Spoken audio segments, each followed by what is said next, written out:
So this video, we're going to look at how to export an object from Blender into Unreal.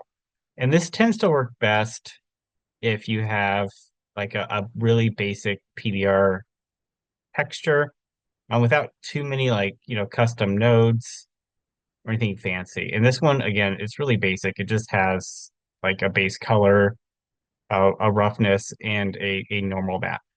So I'm going to just select my object, and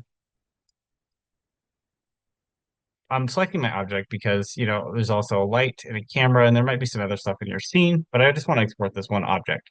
And one thing to keep in mind too is where this is actually located in your scene.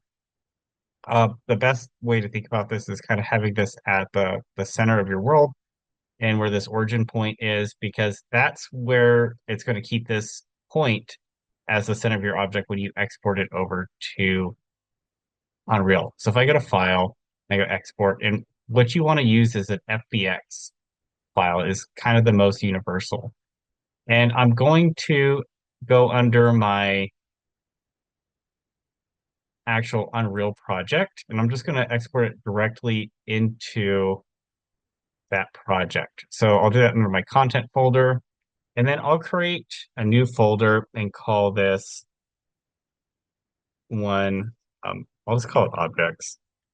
And I can open it up, and we'll call this crate.fbx. And then there's a couple of things you want to look at here. First off is, it gives you, if you're exporting some other stuff, you can, but I just want the mesh. I don't want anything else. And then if this had an animation into it, you can look at making animation. Again, if this had an armature, you can look at exporting that as well. And then if you're ever having, issues, if you kind of did it right and correctly, it should just export automatically with the auto, but you can look at kind of forcing it to embed textures. And we can also look at another video how to bake your own textures onto objects that are a little bit more complex. But let's go ahead and just export this FBX.